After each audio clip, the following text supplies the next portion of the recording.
Welcome back to the online classes conducted by your school.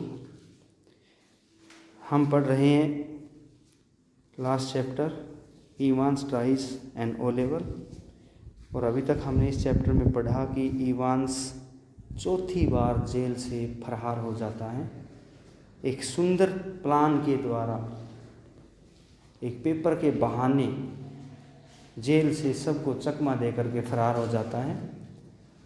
लेकिन governor भी correction slip की मदद से कोड वर्ड को समझ लेता है और पता लगा लेता है कि ये कोड वर्ड किस स्थान के हैं, और वहाँ पहुंचकर इवांस को फिर से गिरफ्तार कर लेता है। अब आगे देखिए।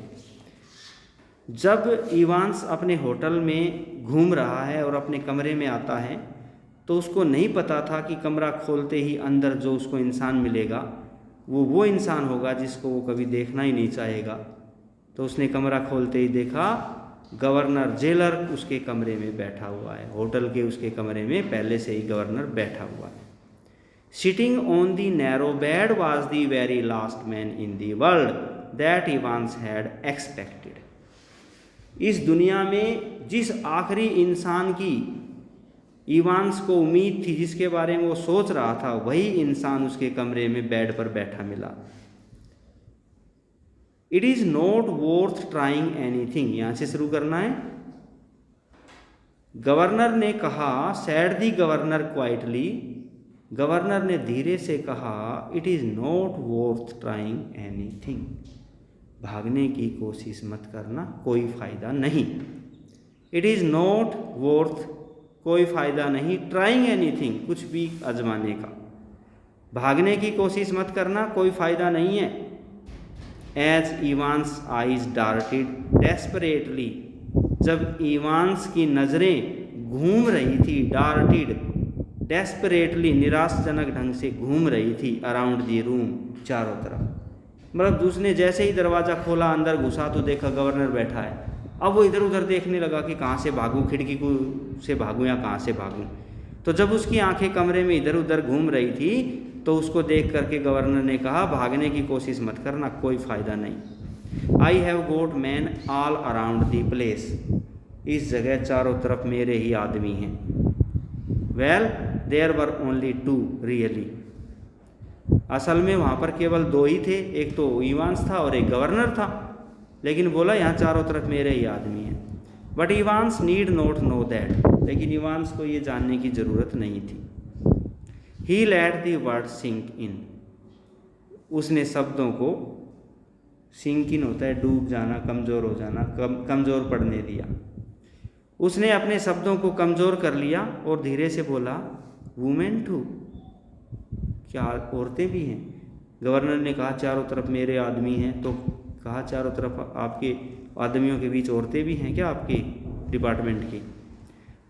डिडंट यू थिंक, तो गवर्नर बोला क्या तुम्हें नहीं लगता, दी बॉन्डल गर्ल, वो सुंदर लड़की, इन रिसेप्शन, जो रिसेप्शन पे थी, वो आज रादर स्वीट, वो कुछ ज़्यादा ही स्वीट नहीं थी, तो वो भी मेरी ही डिपार्टमेंट की है। इवांस वाज विजिबली मीन साफ साफ, सेकन, घबरा गया, हिल गया, कांप गया। सेकन होता है कांप जाना, शेक सुख सेकन। इवांस साफ साफ कांप गया। He sat down slowly on the only chair, वह धीरे से बैठ गया उस अकेली कुर्सी पर, the small room could offer, जो उस छोटे से कमरे में रखी हुई थी। छोटा सा कमरा था, एक कुर्सी रखी थी। बेड पर कौन बैठ गया था? गवर्नर बैठ गया था। तो इवांस अब उस कुर्सी पर बैठ गया। And held his head between his hands, और अपने सिर को अपने हाथों में पकड़ लिया। निराशा में आदमी सिर पकड़ देता है ना, तो उसने निराश होकर के ले भाई फिर पकड़ा गया तो।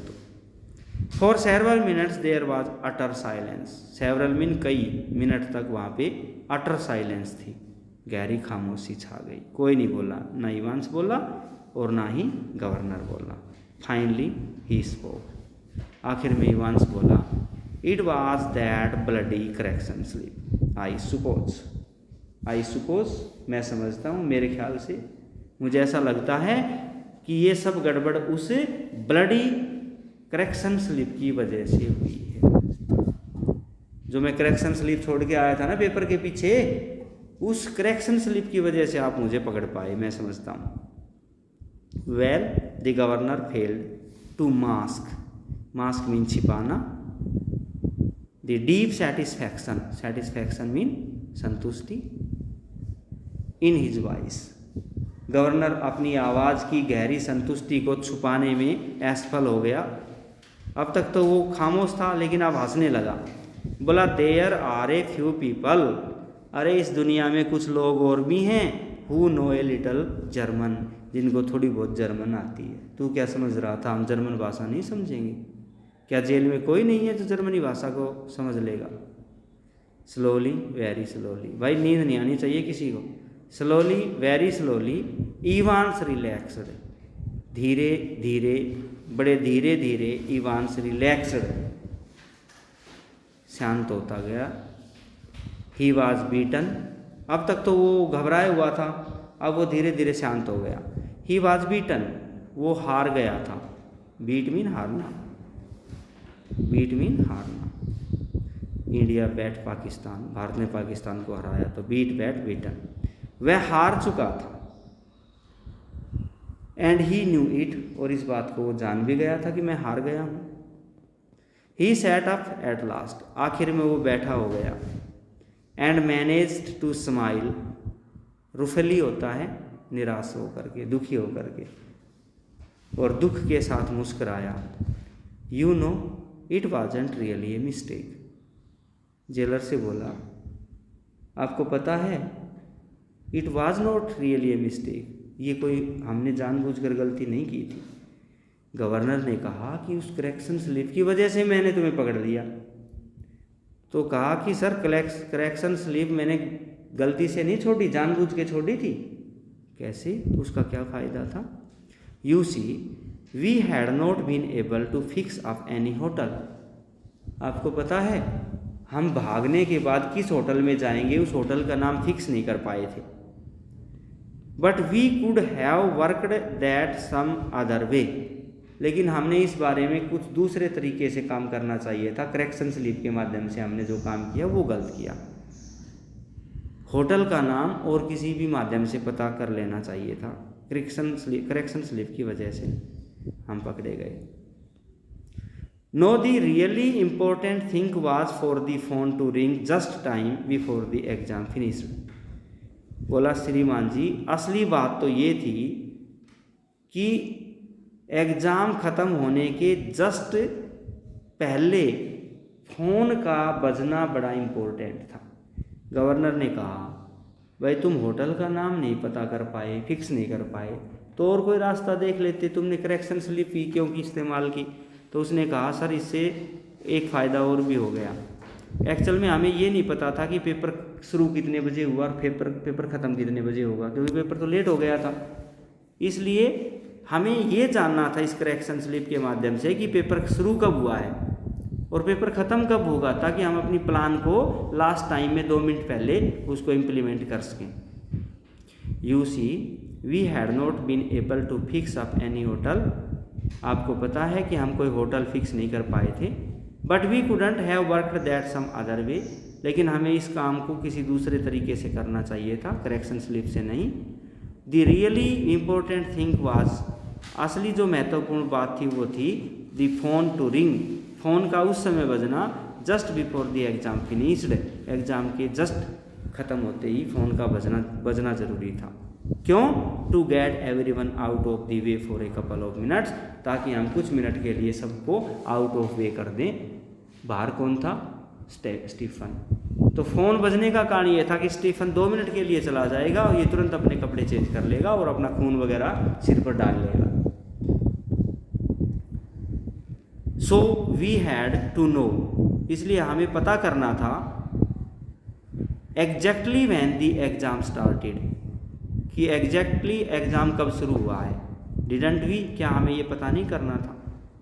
एंड लाइक ए फूल, तो गवर्नर बोला, और एक मूर्ख की तरह, पागल की तरह, इवांस बोला, और पागलों की तरह आई प्रेजेंटेड यू, मैंने आपको पेश कर दी, with that little piece of information, उस छोटी सी सूचना को ऑन ए प्लेट, एक प्लेट पर रखकर आपके सामने पेश कर दिया। वेल समबडी डिड, तो गवर्नर बोला कोई बात नहीं, गलतियां तो होती हैं, कोई ना कोई तो गलती करता ही है। सो यू सी सर, और इसलिए आपने देखा sir, that correction slip killed 2 little birds, कि उस करेक्शन स्लिप की वजह से killed 2 little birds with a single stone, ये एक मुहावरा है, एक पंथ दो काज, मतलब एक पत्थर से एक पत्थर फेंको 2 पक्षी मार दिए, तो एक पंथ दो काज हो गया। तो बोला कि इस करेक्शन स्लिप से एक पंथ दो काज होना था। क्या हुआ एक पंथ दो काज? डिडंट इट, क्या नहीं हुआ? पहला तो ये the name of the hotel for me, मुझे तो ये पता चल गया कि यहाँ से भागकर किस होटल में जाना है। And the exact time the examination started for them, और मेरे दोस्तों को ये पता चल गया कि एग्जैक्ट कितने बजे ये एग्ज़ाम शुरू हुआ था, ताकि वो परीक्षा ख़त्म होने के जस्ट 2 मिनट पहले अपनी प्लान को इम्प्लीमेंट कर सकें। तो एक पत्थर से 2 पक्षी मार दिए, एक पंथ दो काज हो गया। द गवर्नर नोटेड, गवर्नर ने गर्दन हिलाई। It is a pretty common word, ये जो तुमने लिखा गोल्डन लाइन, ये तो एक बिल्कुल सिंपल सा शब्द है। Good job, it is pretty common, हाँ सर ये बिल्कुल कॉमन सा शब्द है। और I had never have known where to come to I would, तो उसने कहा, गवर्नर ने कहा कि तुमने जो ये शब्द लिखा गोल्डन लाइन, ये बिल्कुल सिंपल सा है, क्योंकि अगर ये सिंपल सा नहीं होता तो मैं कैसे आ पाता यहाँ पर कि गोल्डन लाइन यहाँ है। नाइस नेम, जम गोल्डन लाइन, बड़ा सुंदर नाम है, जम golden line. How did you know which golden line it was, तो इवान से पूछने लगा, सर आपको कैसे पता चला कि ये गोल्डन लाइन्स कौन सा है? There are hundreds of them, यहाँ तो सैकड़ों गोल्डन लाइन नाम के होटल हैं, आपको कैसे पता चला कि मैं इसी होटल में हूँ? सैकड़ों होटल है गोल्डन लाइन के नाम से। सेम एज यू इवांस, तो गवर्नर बोला इवांस बिल्कुल वैसे ही पता चल गया जैसे तुम्हें पता चला था। कैसे? इंडेक्स नंबर 313, सेंटर नंबर 271, इन दोनों से मुझे पता चल गया। रिमेंबर, याद आया, 6 फिगर, ये 6 अंक बन गए जुड़ करके आपस में। If you take an ordnance survey map of Oxfordshire, और अगर हम ऑक्सफोर्डशायर का एक सेना का मैप ले लें, तो you find that the 6 figure reference 313/271, तो दोनों को जोड़कर बनता है 313/271, और ये जगह सीधा lands you bang in the middle of chipping Norton, और ये जगह सीधी तुम्हें चिपिंग नॉर्टन के बीच में ले आएगी। ये जो 313/271 है, ये चिपिंग नॉर्टन का एड्रेस है, इसलिए हम यहाँ पहुँच गए। या यू आर राइट, आप सही कह रहे हो। वी हैड होप्ड, हमें तो ये उम्मीद थी, you would run off to Newbury, कि आप न्यूबरी की तरफ भागोगे मुझे ढूंढने के लिए। वी डिड, हम गए थे Newbury. Well that is something I suppose, Evans बोला, हाँ मैं तो कुछ ऐसा ही सोच रहा था कि आप मुझे ढूंढ ले न्यूबरी जाओगे। दैट क्वेश्चन पेपर इवांस, वो question paper, could you really understand all the German, क्या तुम्हें सचमुच में जर्मनी भाषा समझ में आती है? आई कुड हार्डली, मुझे तो बहुत थोड़ी आती है। ना कोर्स आई डिड, नहीं मुझे नहीं आती। आई न्यू रफली what it was all about, मैं तो बस थोड़ा सा रफली जान गया था कि ये किस बारे में, मुझे जर्मनी भाषा नहीं आती। But we just hoped it would throw a few snappers, लेकिन हमने तो सोचा था कि ये कुछ, थ्रो फ्यू स्नैपर्स का मतलब होता है चारा डालना, भटकाना, हमने सोचा था कि ये भटका देगा आपको। You know sort of muddle mean बेवकूफ़ बनाना, एवरीबडी ए बिट, हमने सोचा था कि ये जो शब्द है ना, ये सबको थोड़ा सा मूर्ख बना देगा, सब उधर भागेंगे, सब लोग यहाँ नहीं आएंगे बल्कि न्यूबरी की तरफ भागेंगे। Ivan suddenly looked a little happier, Ivan साहब थोड़ा ज़्यादा ही चालाक दिखाई देने लगा। क्लेवर सर, बोला सर कितने चालाकी भरी काम किया है ना हमने। वेरी क्लेवर दैट वाज, ये काम बड़ा ही चालाकी भरा था sir. How to get a couple of points, sir how to get, कहाँ से आए, ए कपल ऑफ पॉइंट्स, कुछ पॉइंट ऑफ ब्लड, खून की, कुछ पॉइंट खून कहाँ से आए, इनटू ए सेल, सेल के अंदर। सर ये ज़्यादा चालाकी भरा काम है कि कोठरी के अंदर कुछ पॉइंट्स खून कहाँ से आए। तो बेटे आज के लिए इतना ही काफ़ी, उम्मीद करता हूँ आपको समझ में आ गया होगा। ओके बेटे, बाय। तो ये पाठ पढ़ना है।